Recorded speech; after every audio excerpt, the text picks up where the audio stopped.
We're the two Jews. We're the Jews. It's all right. When you Are you even playing? There we go. Wait, Mike, right? Mike.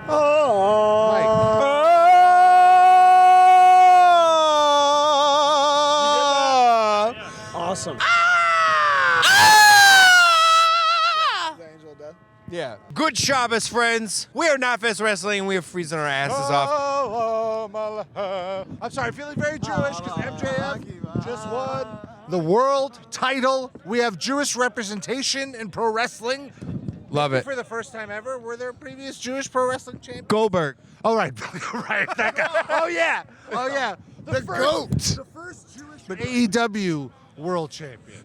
I feel like the first one that has acknowledged that they are Jewish. Goldberg, Jewish name, but 100% known in WCW. That's Atlanta. They were like, that guy's just gold is sick. Complete coincidence. Nothing to do with his, ethnicity or anything like that.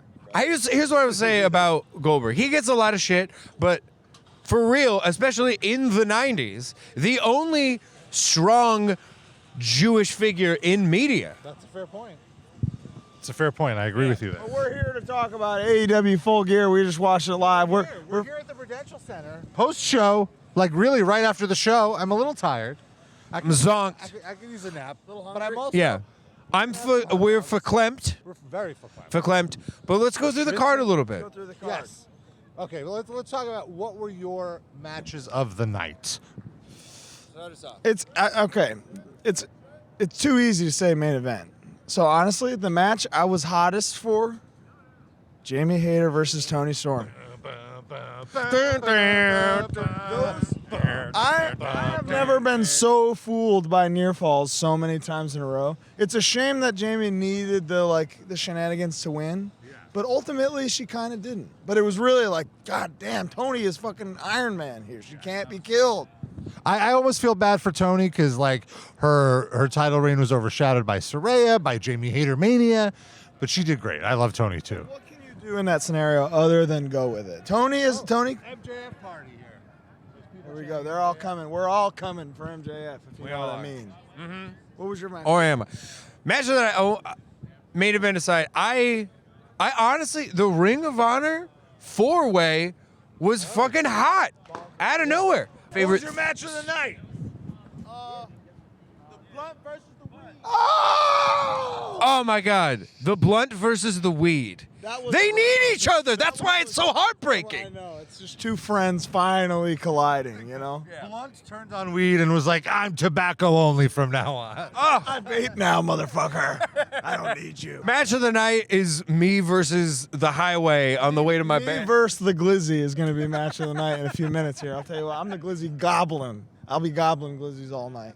Oh, but my match of the night was the Elite versus Death Triangle. I am a huge Kenny Omega fan, and I'm so excited they're going to be doing a best of 7 series now. This was the first match in a 7-match series. Honestly, this was extremely smart. We all thought they were just going to come back, take the belts, Yeah, I thought they were just and be done with it. And then I saw on Ray and Penta's faces that they were coming in. They meant business tonight. They weren't losing. And then Ray Phoenix shocked the world and used that little hammer, that little gem hammer, like for it's that like little model train ass hammer. straight up like an Allen key. He hit him with. They hit him with a drum key. Yeah, straight up. Evan Tama sent him a key, and this. He's sponsored now by Yeah. But I'm with you. Penta and Ray came in looking like they couldn't lose. Penta had the tits out for the first time ever. Boobs out for the boys, for the Elite. For the mask versus mask match. He's been getting in shape. I love it. I love you. Gotta love to see. I'll tell you. So here's the thing. I knew Kenny having some more time off that this man's body was going to be smoking hot. And holy shit, this man has never looked so jacked. And I've seen him look very jacked. What was the match of the night? What was your favorite match? The Elite versus Death Triangle. There it is. For the Elite versus Death Ah. Triangle. Breaking news. What is your name? Mikey. Mikey loved it. Oh my God!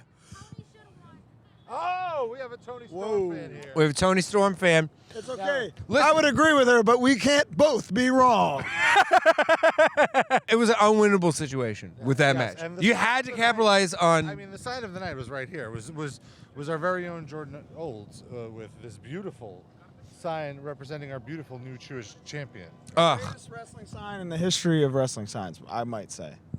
They're gonna put. I can't say that. They're gonna put this in the video game now. I bet. If it's just an option, is just Torah sign. You can write whatever you want on it. My creative guy is. Yeah. He's gonna have this for all three of his sign offs. So true. Most surprising moment, I will say, was William Regal throwing the Nux in. I wanted to see it, and I saw it. You predicted that on our Knotfest prediction show.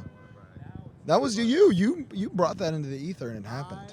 Yeah. I'm very curious, though, because the way they did it, it's not like he turned on John Moxley. He just kind of gave MJF his approval.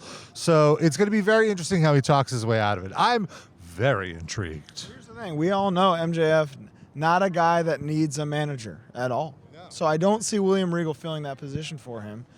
I would love to see it be like, yeah, I helped him win. I gave him the tools that he needed finally, but I'm still one of you guys, you know? Yeah. And John Moxley would be like, yeah, it's fair. Now it's going to be MJF versus the winner of Ethan Page versus Ricky Starks. Probably going to be Ethan Page. They're No, it's gotta be Ricky. No, I don't think so. Oh no, I think it's going to be. I think the greater narrative here is MJF is the reluctant babyface, you know? And Ethan Page, that is a bad guy, you know? He is a bad boy. Ron Egg, dump him, girl, you know? So, you know, For sure. the Acclaim now retain the tag team championships. Keith Lee abandoned his tag team partner Swerve. So I hope that's a best of fucking 1,000 series, because that's going to be good shit. So Keith good. Lee versus Samoa Joe for the TNT title. So sick. That was nowhere. Crazy. He hit him with a belt, and he was like, well, he's disqualified, obviously. And then he just won. The fucking PWG ref was the ref for this match, and he just saw that happen. He was like, that was crazy. 1, 2. Do your job, Knox. God, but I'm very happy. In a triple threat, there is no DQ. There are no DQs. There's no rules. If you can, here next week, come in, find me a triple threat. Just slapping balls then. That's what I would be doing. Just everybody, pulling hair, biting. Slap nuts. Everybody fights like George Costanza. Bite hair, pull hair, whatever I got to do. You can do it. At the end of the day, one of the gods of modern wrestling, Samoa Joe, a legend, is now the TNT champion. He's carrying the torch for both Ring of Honor and AEW. Do you think he's good? I was gonna say, you think he's gonna smush him in a penny machine? Merger. Oh my God, please. There's one television program right now Yeah. that should be the TV title. Right. There's literally no Ring of Honor television. Oh, and there was a really kind of crazy moment with Wardlow and Hobbs when Joe won, where they were just both looking at each other like, shit. And then it looked like they were going to shake hands for a second. A little something that happened when they went off the air after the main event was Mox selling for another like 10 minutes on the mat. And then the BCC came out and woke him up and told him that what Regal did. And he was selling this to a live audience that was like mostly gone. And he woke up and he was like, damn it. I can't believe he would do that to me. What? Yeah, he's like, really? To me? Like, why? During the match, the crowd was all, fuck you, Moxley. And then as soon as the cameras were closed, they were like, thank you, Moxley. Thank you for giving us everything. Yeah, it's MVP of the year. Yeah, we're breaking kayfabe. The crowd just showered him with love after just vitriol for 25 minutes. But you could tell he was loving every second of it. It was perfect. It was the perfect thing for this night, for this arena, and for MJF. The table spot. Table spot. Stone on the apron and then the pile driver through the table. I was on the edge of my nuts. You know? I stood up in my rabbi garb and did. Well, I'm getting a little cold right now, so I think we should wrap it up. And as the credits roll, I just want to sing Hava Nagila. Is that okay? Absolutely. Okay. Hava Nagila, Hava Nagila, Hava Nagila. Yo, shout out my boy Danhausen coming out tonight. Very evil. I remixed a track for him. My boy, he's a demon. He's very evil. May